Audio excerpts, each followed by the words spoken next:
All right. Welcome, everybody. We are super excited to have not only an amazing guest in our very first podcast, but to really hopefully have over the next 30 to 45 minutes just a really rich conversation on the future of manufacturing, the future of leadership, kind of the challenges and the solutions that organizations are discovering today. So I am so delighted to be here. My name is Shane Yount. I am the CEO of Competitive Solutions, and I'm coming to you from Raleigh, North Carolina. I am joined by Seth Davies, who is our Executive Vice President of Sales from our office in Atlanta, Georgia. And then our distinguished guest today, Mr. Jim Rink, and we will be hearing from him momentarily. But before we jump in, let me just say very quickly, welcome to the Pulse of High Performance. We are delighted to start this series on a weekly basis because having been in this space for 31 years, we recognize that there is tremendous energy and conversation and willingness to share the journey that we are all on in terms of leadership, in terms of improving both our organizations and ourselves, and really elevating the conversation. And that's what we want to do over the next 45 minutes is really elevate the conversation around how do we move our organizations forward? How do we create this pulse of high performance? And so today I am again delighted to welcome Jim Rink. I'm going to have Jim kind of share a little bit about himself, but let me just set the stage. Jim is a friend, right? And I met Jim, Jim 15 years ago, maybe. Later, right? Yeah, long time ago.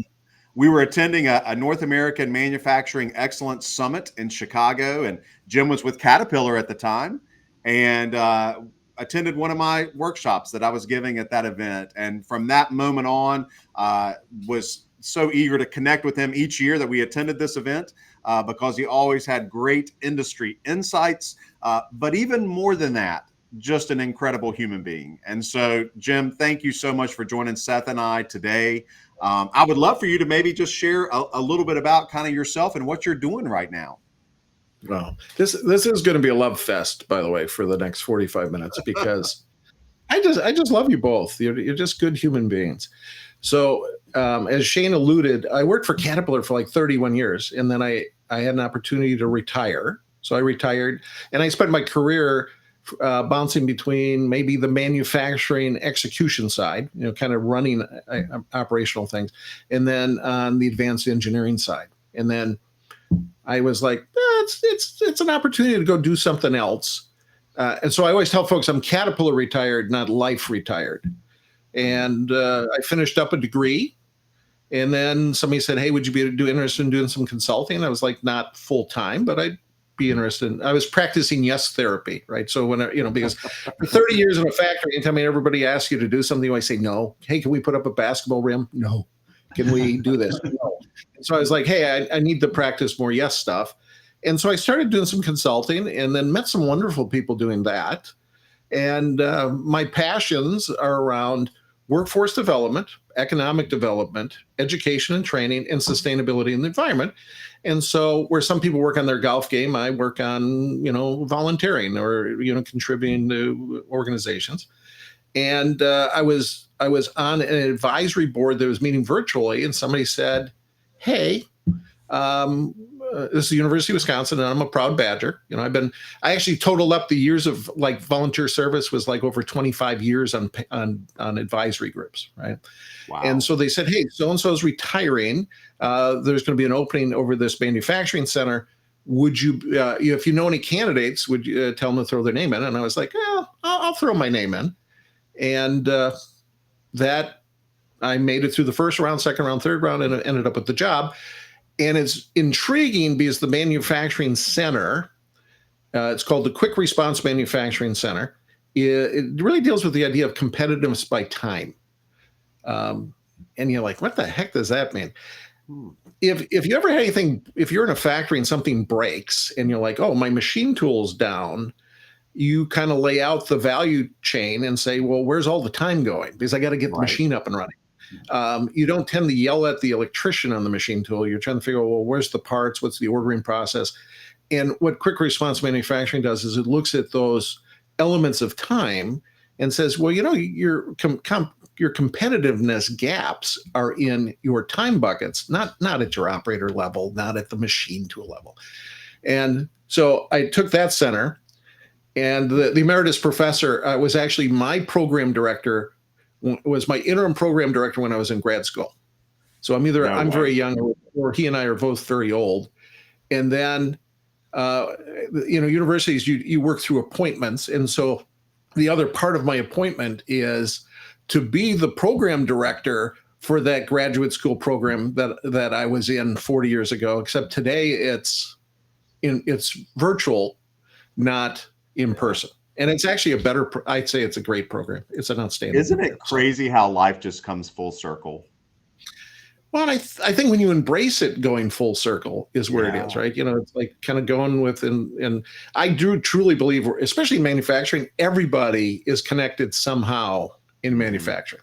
So that's me. Yeah. But again, those 4 pillars still fill out, right? Economic development, education and training, workforce development, and then sustainability and the environment kind of all fit in what I'm doing. And it's a great community to work with. And of course, it's my university, not just a university. It's my university. And I think that's, that whole full circle component where, when we were in our 18, 19, 20, 21-year-olds, when we were there, if we could see our future self, right, and then see that future self now where we are, it's just amazing when you think about that. One fun fact I was sharing with Jim before we started this morning is I had my very first cheese curd in Madison, and it was honestly, that's a whole nother podcast on that, because it was a significant moment for me personally. So is the cheese curd, is it higher than the cheese sticks, Shane? Because I know you're a big cheese. It's next level, right? Cheese sticks, that's base level. Cheese curd, unbelievable. As long as it's squeaky. The squeaky ones are the good ones. So that's what I learned, right? But that's another podcast. And so, hey, Jim, thanks for that. And I want to dig into much of what you said today, because those themes that you mentioned are certainly at top of mind in a lot of organizations today. So I want to unpack some of that in just a second. But before we do that, Seth, why don't you tell us just a little bit about yourself and the role you take at Competitive Solutions? Yeah, thanks, Shane. Hey, Jim, thanks. It is so good to see you again. We appreciate you jumping on and spending some time with us and our audience. You've got a wealth of experience and expertise that we will jump into. So, Seth Davies, 28 years of Competitive Solutions. It has been, you're talking about life coming circle. It was fortuitous how I ended up at Competitive Solutions and just joined the organization. And it has just been a wonderful journey of my career. And I'm happy to be a part of it. Jim, one of the things that I wanted to ask you that I hear a lot from our customers and I read about is AI, artificial intelligence. What do you see? What are you hearing from your colleagues and your clients about the use of AI, artificial intelligence, in the future of manufacturing? Wow, you jumped to the easy one first. You gave me the softball one first, Seth. Gartner, I don't know if you folks follow Gartner, but the Gartner hype curve, I think, is a great model, right? Where it kind of shows expectations spike, we jump on the bandwagon, and then it plummets in. I think it's called the valley of disillusionment, and then you come out of that and you make money. AI is good stuff. I mean, it's overhyped in a lot of regards. Data analytics, overhyped. I mean, it's, again, I'm with the university, and so one of the things we have is data analytics programs, and then you look at other ones, and it's like there are so many of them that it's hard to sometimes get yourself focused into what is it I'm trying to do, right? Artificial intelligence, automation, and sometimes that it's called the hype wagon.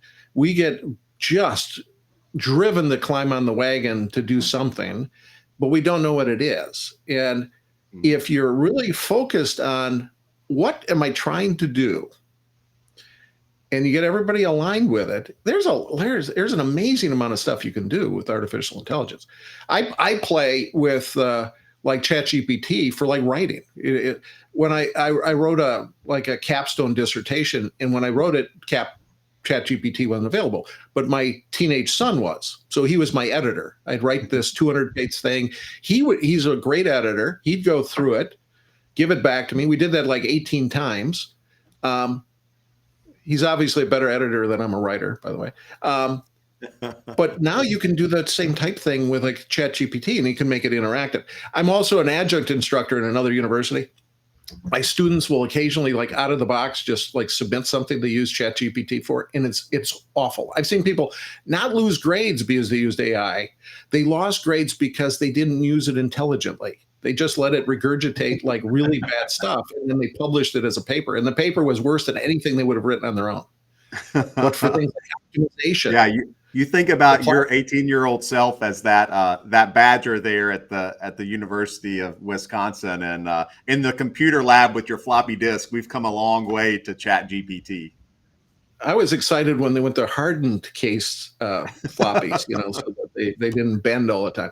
But yeah, you can make money, but the goal is, what am I trying to do? Right. Can I make it tangible? Do I actually have enough experience to figure out who's selling me a bill of goods that's horrible versus somebody's going to help me? And then really, and Seth, you and I talked yesterday, and I used the quote, on any type like machine tool purchase, automation purchase, the math and the physics don't fail you. It's the people side that fails you. You didn't bring anybody along with you. You didn't explain what you were trying to do. You didn't align the metrics. And you have a horrible experience, and then you think, oh, AI is not effective.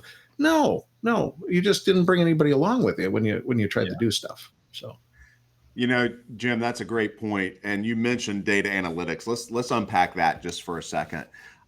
Every conference that I'm speaking at today, people are talking about AI. That's a given, but they're also talking about data scientists, data literacy, data analytics. And I always find that a bit fascinating because goals are nothing new to manufacturing. In fact, as you know from your time at Caterpillar and our time 31 years in this industry, I've never shown up anywhere where people couldn't produce for me a spreadsheet around certain metrics of safety, quality, delivery, cost, right? But what I'm finding is our zeal to get more data is actually undermining the whole intent of the way we utilize data. And I often talk about the difference between visualization and utilization. And I don't know if you're experiencing this in your current role, but to me, I think we've leaned so far into let's visualize the data that we've absolutely lost sight of how we utilize the data. And if you don't have a good system of use, then the data just exists one-dimensionally. Have you seen much of that conversation happening in your current role today? I think, I think it permeates the discussion, right? Because I was laughing when you were talking about that, because we'll go in the Wayback Machine. I'm a young plant manager. I'm new to the role. I've got a new vice president, general manager, and we're talking about OEE data, right? So we're trying to get, just figuring out what's going on the machine tools. And you'll see euphemistically, he's kind of thumping on me because I can't answer the questions he's asking him. And he's like, why can't you tell me what's going on the machine tools? And at this moment, because I'm so fixated on like technology, I forget the basics, right? But I'm like, I said, at this time, we're like hand filling in these OEE sheets, and then we're giving them to like an intern, and then he's keying them in, and it's like a 3-day lag to get all the data. And so this guy said, this way, he was my boss, and I wasn't his boss. He says, well, couldn't you look at the OEE sheet before you give it to the intern and just kind of make some decisions with it? And I was like, oh my gosh, I feel like so stupid at this because I am so fixated at getting this intern data and visualizing the data that I forget the fact that I really could take a pause and actually just use the data at the source, and I could actually have the operator maybe help me figure out what's going on. And so, wow. Now you can just generate a lot of data really fast and still get lost in it, right? Because you don't know what you're trying to do. Yeah, I think that's profound, right? We generate all this data, but we get lost in it. And I see that over and over again. I was at an organization recently in Oklahoma, and they were tracking equipment failure, and downtime. And they've been tracking that in the maintenance world forever. But it was, again, it was just this passive number because they had never built any system of use. And when I say system of use, and I want to have a conversation with you guys around this, they've not bolted onto that a very rigorous accountability or execution system. They've not bolted onto that a communication cadence that makes it important. And so if you don't have that execution rhythm and that communication cadence, again, it just feels like this one-dimensional, what I metaphorically call a thermometer, right? This passive report. Right. And I think so much data lives today in industry as just thermometers, right? Just these passive reports. And yeah, they look sexy. You know, I was at a client the other day where they actually built a digital dashboard that was kind of like a slot machine, and you would press a button and like the numbers would twirl like a slot machine, you know, and then it would land on kind of, you know, how you performed. And I thought, well, that's kind of sexy. That's kind of cool. But at the end of the day, it was really still just a passive report. Yeah. Well, you know, so many organizations are lacking that business acumen, right? They're not educating their workforce in sharing that common business language around the data. And so when employees are looking at the data, they can't answer that question. Are we winning? Are we losing? Right? Because there's so much information out there, and we've got to really look at organizations. We've got to do a better job of educating that workforce and saying, this is what's important. This is what's going to help us get from where we are today to where we need to be with that. Well, you both have seen them, right? You know, the classic example, like a machine utilization dashboard, right? You know, Shane, you're the same thing. It's like the slot machine spinning. I had one person was selling me one, and he's like, and it was a beautiful dashboard. So it's on this big honking screen, and he's like, well, it'll go in like a general manager's office, and it shows you all the machines, and it'll show you what's up and what's going on. I said, okay, well, what does the working person's toolbox look like? And they're like, well, we haven't got that far yet. So I'm thinking, okay, I'm a poor maintenance tech. I've just like put this loaded gun in the office of my general manager who does, you know, and he's now going to call everybody like, hey, why is that red?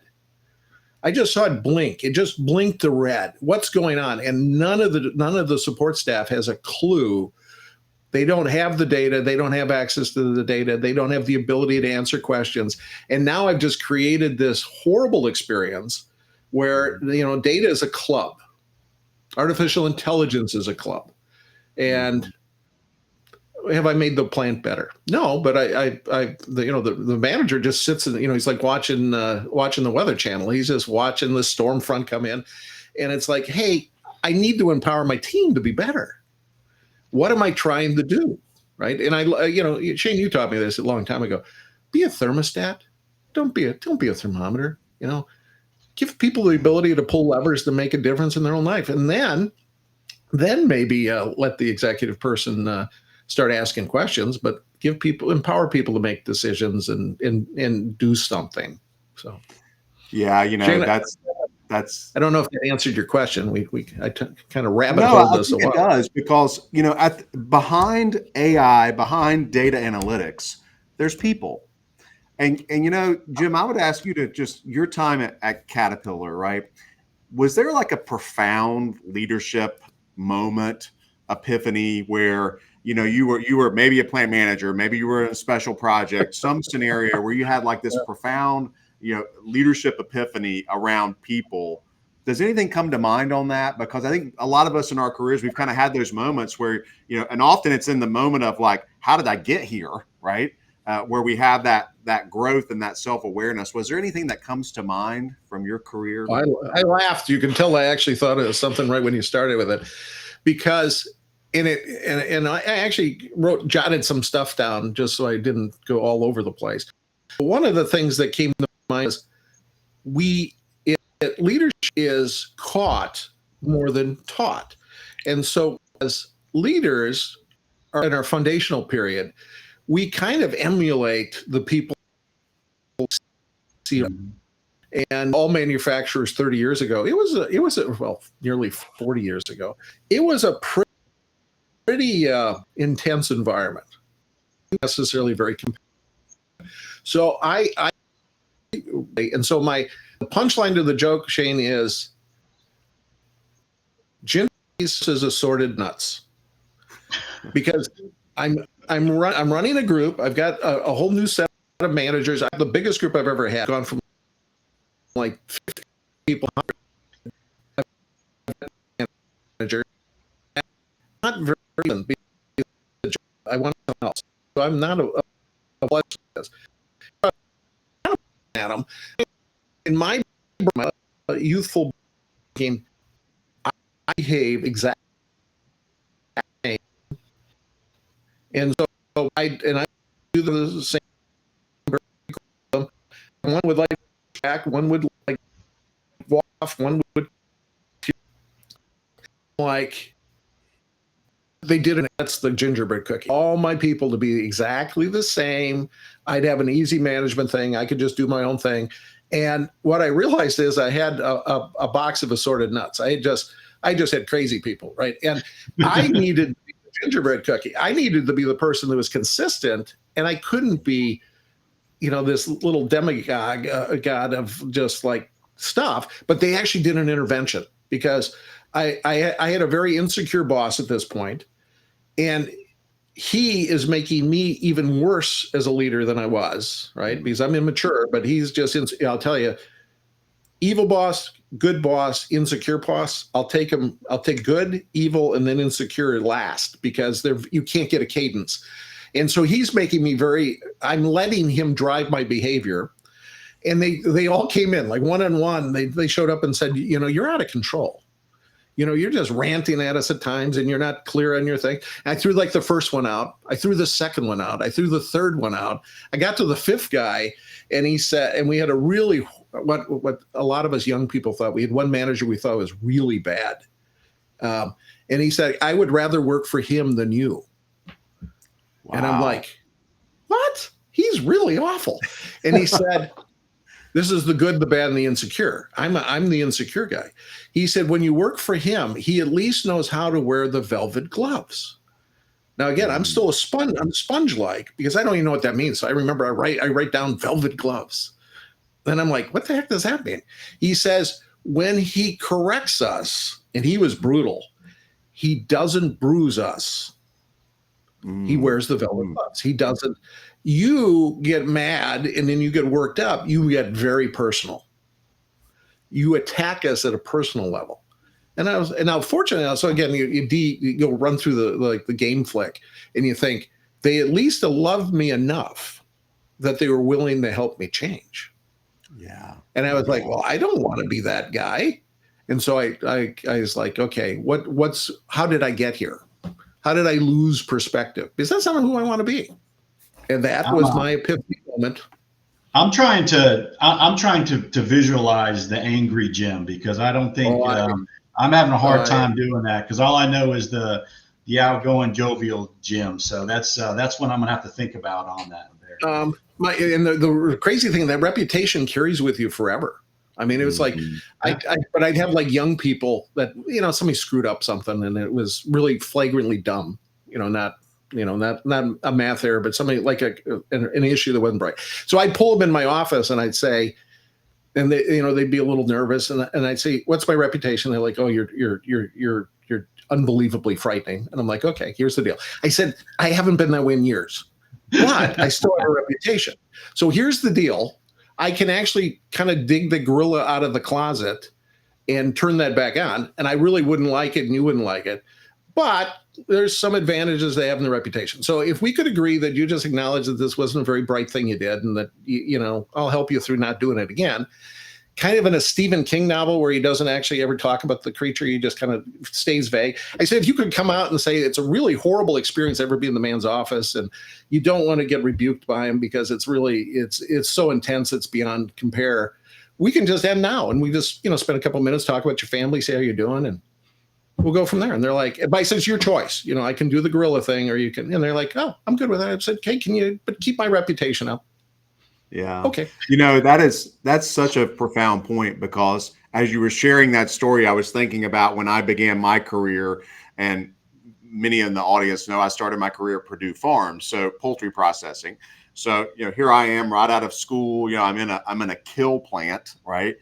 Slaughtering 78,000 chickens a shift, right? And I still look back at that, and there were moments where I'm like, how in the world did I get here, right? But profound implications of who I am today and what my career became, because in those moments you reflect back now and you see what I think you just described, where the younger version of ourselves really only knew how to manage by personality, right? We only knew how to what we knew at that moment. And we looked at other examples. And I like how you described that, where we looked at the good leader, the bad leader, and then the leader that was so undecided and that mode. And so it forced us as leaders, because we didn't have a process, to just lean into what we knew best, which was our personality. And often that was the worst thing to do, right? Because to your comment, Jim, if we're managing by personality, we're not being consistent. And at the end of the day, what do our people want to see from us? They don't want to see a cardiac rhythm of Shane going crazy every single day. They want to see a nice, consistent approach to how we tackle the problems and engage people. And, when I think back of those younger versions of ourselves, often that's how we manage, by personality. And fortunately, I had the same thing, where you had somebody that loved you enough to say, hey, listen, this is how it's coming off. And I don't think this is how you want it to come off, but this is how it's coming off. Because I always say to leaders, when people stop talking to you, that's when you got a problem. Oh my gosh, yeah. Well said, my friend. But we all have horror stories, I lived in Georgia for 4 years. I went to visit a fellow plant manager. We had a little plant manager thing. And I'm going over to his plant, and he's got a guy out on the front. Now, this is Georgia, right? Centipede grass doesn't turn green till it gets really hot. He has got a guy out spraying the lawn with food dye to turn his lawn green. And I'm like, why? He's got one of those little pumper things, you use for like pesticides and herbicides. And he's like, my boss is so tyrannical, and he's visiting. He fired somebody the last time he was here because he thought he was incompetent on the lawn. So we are going to food color the lawn. Wow. So that he said, by the way, he fires the guys and then I hire him back in about a day.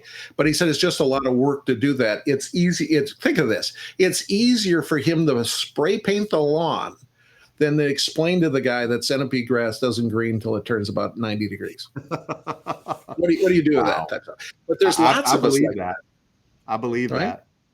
Hey, as you, Jim, in your current role, as you're talking to manufacturers there in the Midwest, what are you hearing as like some critical training skills or gaps in their proficiency that your group's leaning into?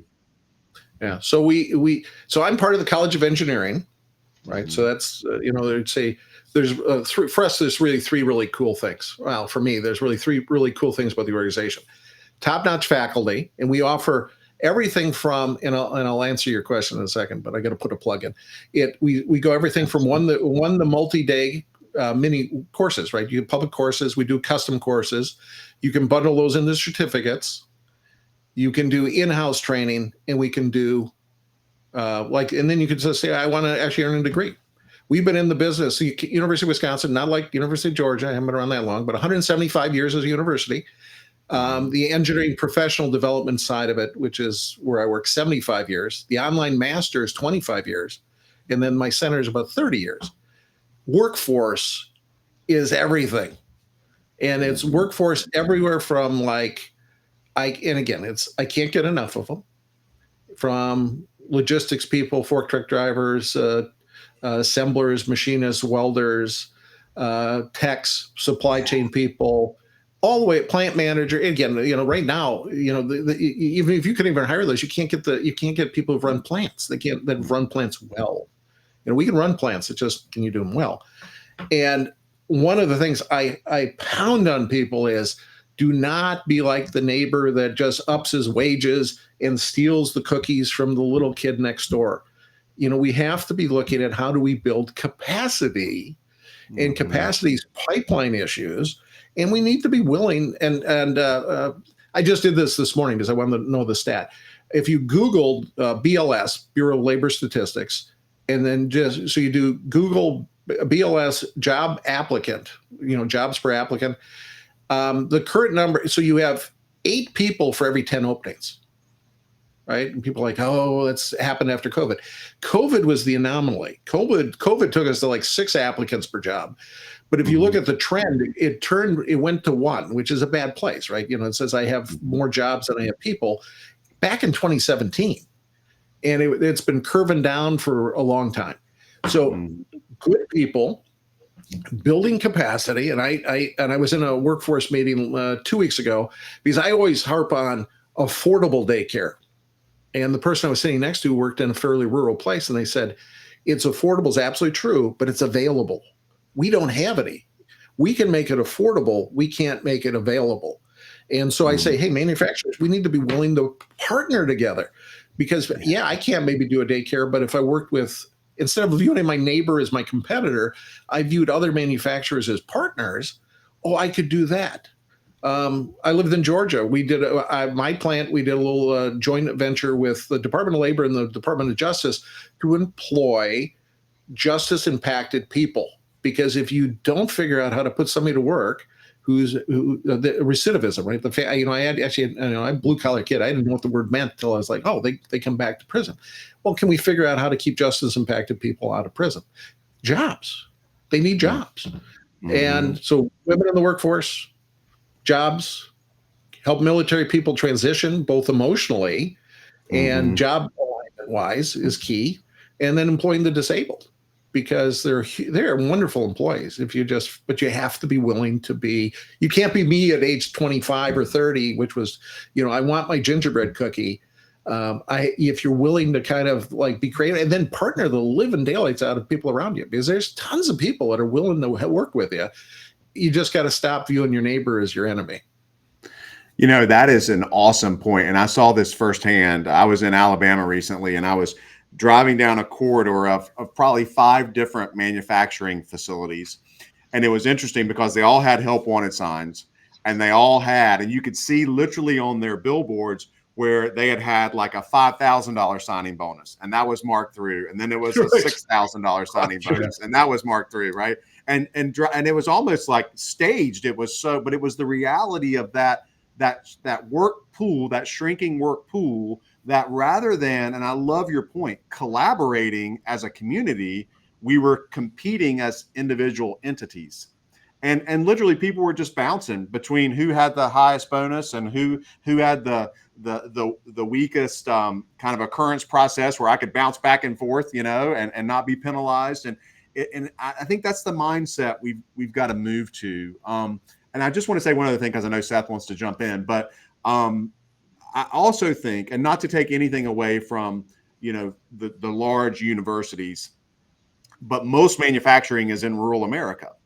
And the more we can partner with our community colleges, our technical institutes, the more we can start at the high school level with guidance counselors and say, you know what, maybe a 4-year institution isn't right for you. Here's another path. And it's a very lucrative path, right? If you choose this, I just feel like we've gotten in this cadence of guidance counselors pushing everybody into maybe universities that's not a fit. And they don't even recognize the earnings potential and the opportunity potential in some of the manufacturing organizations. And I think it's got to start at that guidance counselor level, right?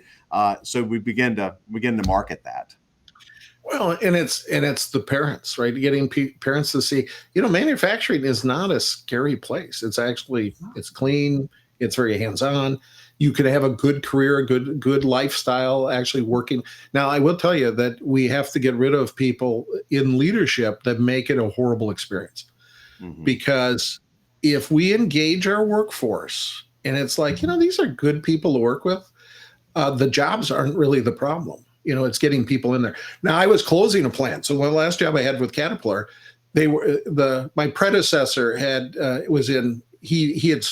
started with him, so he was 2 years in. And I always said that, Dave, at some point they'd move Dave on. And I was like, hey, when you move David, I would be honored to finish the closure. And a lot of people are like, that's a really stupid career move. And I'd run the plant. I had an office in that plant and I'd run that community. When you open a plant, the governor shows up, the senator shows up, you have birthday cake and balloons, you close, and I saw this in Georgia, not with my plants in Georgia, but that sometimes they just slap a lock on and turn the power off. And these people come to work and they find a chain on the gate, and this is a true story. That somebody had a note shoved through the chain link that read, "We closed. Good luck. We'll miss you," kind of thing. And it's like, wow, you wonder why people get wound up. And I said, hey, we should close a facility with as much dignity as we open them. And let's figure out how do we help people to transition. Now, what happens is, so when Dave, let's say he gives me the car keys and he's like, hey, he said, hey, by the way, on current projections, you think you got a 2-year run, you've got maybe 8 months and you're out of work. And I'm like, well, we'll do the best we can for 8 months. And then we can be cyclical. And so business takes off. So I'm now I'm hiring machinists into a plant that has been in the public domain as closing for 3 years. And so, you can picture I'm doing the orient. And again, this is pre-COVID. So the, hiring's not good. So of course I would do the orientation, and I've got like 8 people in the room, and I'm like, hey, obviously all of we're closing. And like 3 of them go, I didn't know we're closing. I'm like, how'd you miss that? And I mean, how did you miss that? It's like, do you not vet your company? And I'm like, fine. And so one of the discussions we had was, if at this moment in your life you're working for me, you have no other place you can go. Mm-hmm. You either have attendance troubles, or you've been out of the work for a while. You have something that's keeping you from being employed by somebody on paper that's better.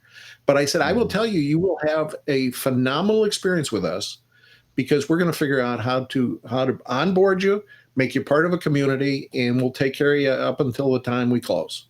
And I still talk to a bunch of those folks because, they were like, you were right. We didn't have a better place to be.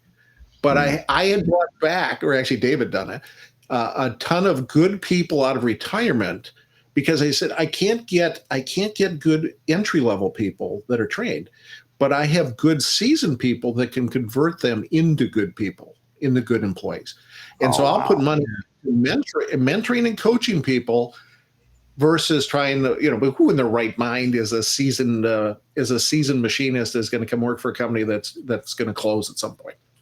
It's for skills, right? Talking about that, there's a couple friends of mine whose sons, both of them entered college after their freshman year, said, this college is not for me. And one of them has entered into a welding program, and the other one is in an apprenticeship program to become an electrician. Sure. And one of the things that was told to me is, one of the challenges organizations are facing now is, you may be working with someone that's 2 generations older than you, right? And so you may have 3 generations coming together trying to work, and the work ethic, and how if I've been there for 25, 30 years, this is the way we should do it, versus, there's other ways of doing it. And it's creating conflict in some of those organizations as the new people come into them.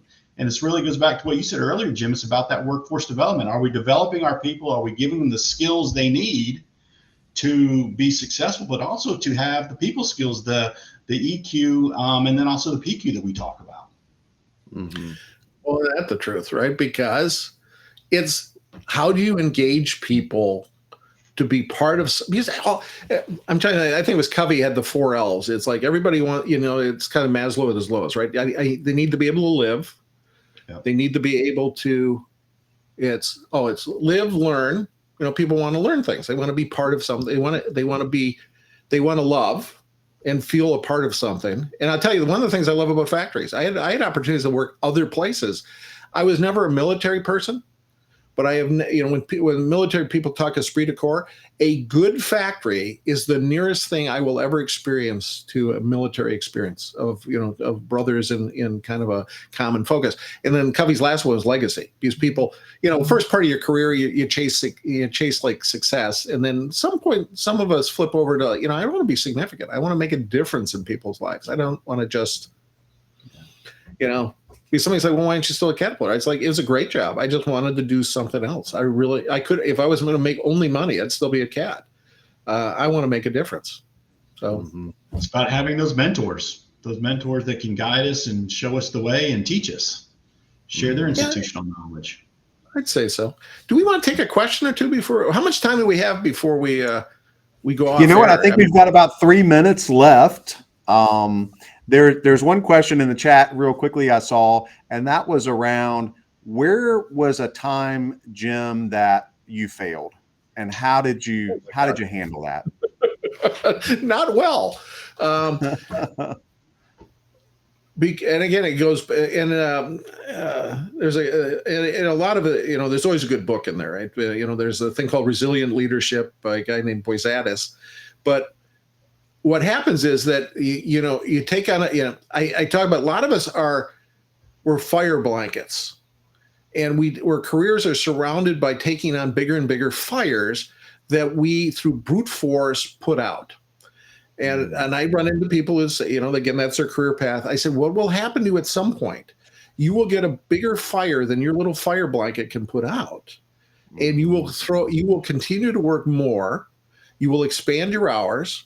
And what happens is your brain, you get really into fight and flight. You're literally tunnel vision. And you will work harder and harder and harder. And you will antagonize your workforce more because you become more and more unstable.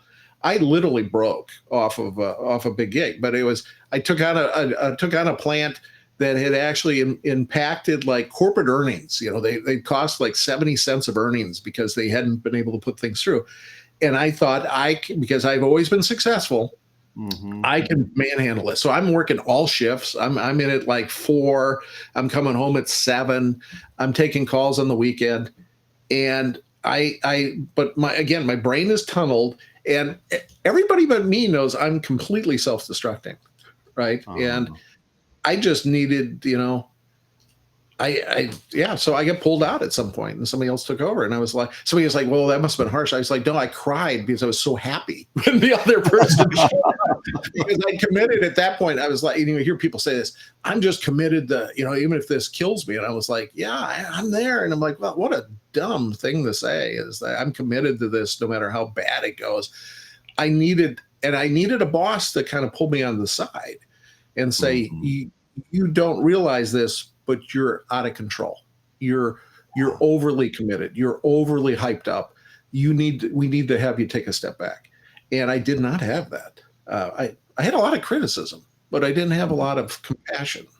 So, and you got to roll with it. You just roll with it and say, you don't always win. No, Great share, Jim. No.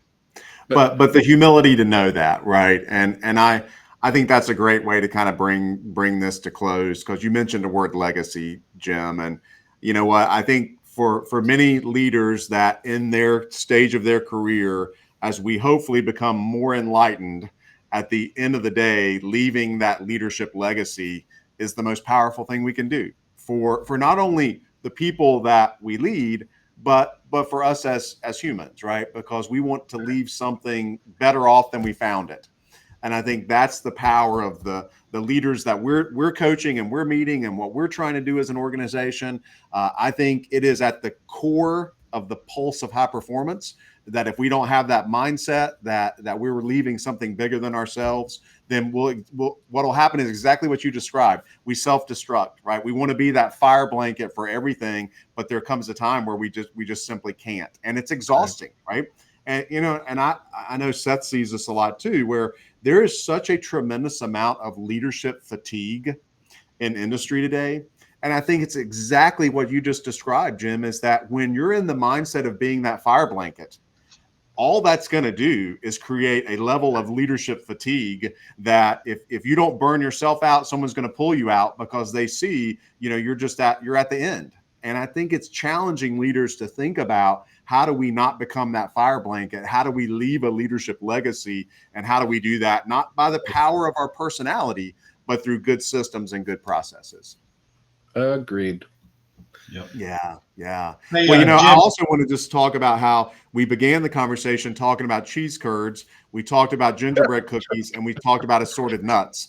And so next time, maybe we'll do a food show. Okay. We could. Nothing brings people together more than food and music.